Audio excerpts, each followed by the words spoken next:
Shalom, estamos en la Universidad Hebraica de México. Nos acompaña el maestro Julián Schwindlerman, quien es profesor de Ciencias Políticas y Relaciones Internacionales en la Universidad de Palermo, Buenos Aires. Julián, bienvenido. Gracias, Dani.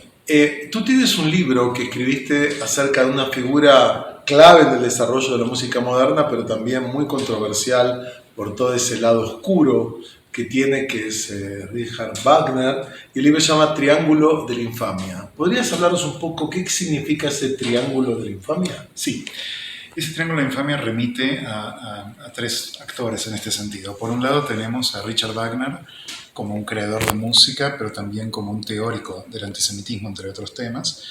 Y por otra parte, a los nazis que usaron su obra, abusaron de ella, no solo de Wagner, pero bueno, en particular Wagner. Y por otro lado Israel, donde hay todo un debate acerca de si se deben representar públicamente las obras de Wagner. Cuando digo públicamente me refiero a orquestas públicas financiadas con fondos de los contribuyentes, apadrinadas por el Estado. Entonces este triángulo lo he llamado Triángulo de Infamia porque de alguna manera representa la percepción problemática del vínculo.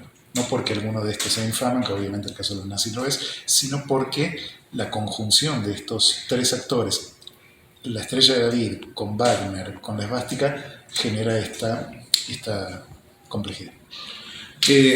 Aquí ya tocaste, como en otros de tus estudios, el tema del antisemitismo, ¿no? Sí. Y estamos hablando de antisemitismo a finales del siglo XIX.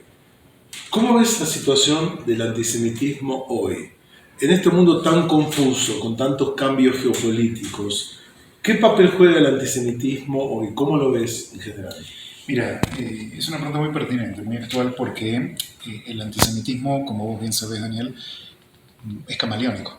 Se va adaptando a las modas del momento, va evolucionando a lo largo de la historia, lo ha hecho por miles de años.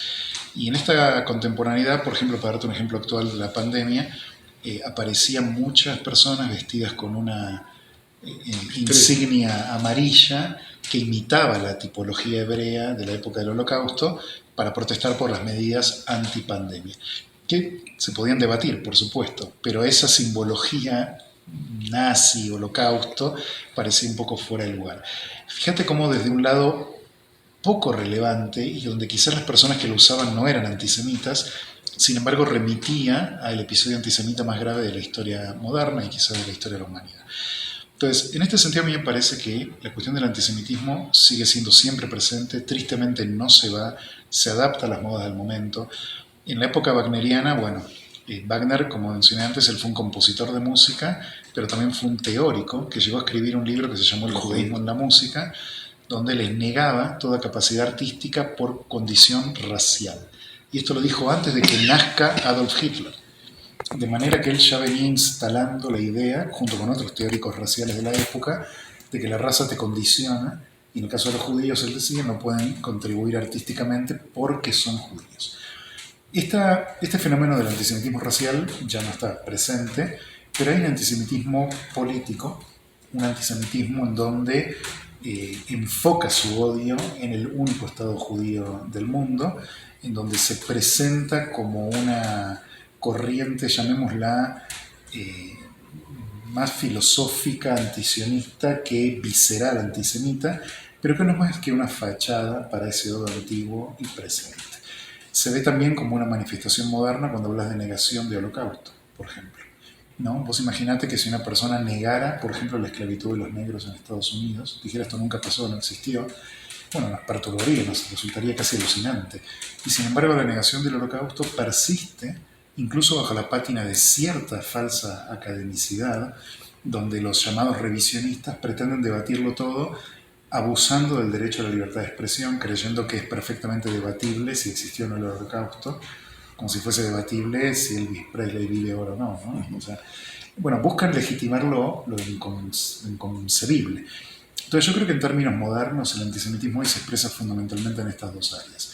El antisionismo camuflado para el antisemitismo y la negación del holocausto como otra forma moderna que busca una vez más despojar a los judíos de su historia y usar su historia en contra de ellos mismos. ¿Y cómo ves la situación en América Latina en particular? ¿Cómo se dan estos procesos u otros en América Latina? Mira, América Latina, por un lado, afortunadamente no es una región con un largo historial antisemita, ni mucho menos tan grave como se dio en Europa o en otras partes, Medio Oriente mismo, que ha sido muy salvaje inclusive.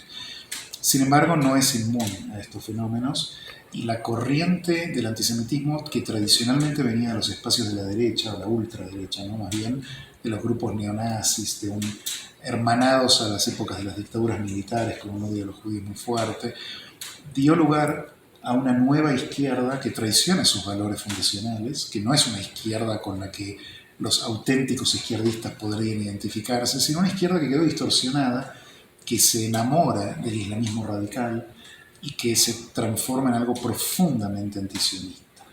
Entonces, desde este lado vos hoy tenés un ataque a los judíos desde todos lados. Por un lado, desde una ultraderecha neonazi hiperpopulista, que se da mucho en Europa, pero que contamina parte de la política latinoamericana, y por otro lado, de una ultraizquierda que pierde el rumbo, que se enamora del islamismo radical en virtud de su antiimperialismo, su antiyanquismo infantil, y que lo lleva a asociar a Israel con Estados Unidos, a los judíos con el poder económico, y esto lleva también a el ataque desde la izquierda. Entonces tenés la verdad una realidad en la que en este momento los dos grandes enemigos de los judíos, que son el fanatismo de la izquierda y la derecha, parecen igualmente estar asociados intelectualmente en esta cruzada, digamos. Gracias por tus reflexiones, Julián. Si quieres profundizar acerca de este y otros temas, te invitamos a acercarte a las redes sociales, a la página web de la Universidad Hebraica de México.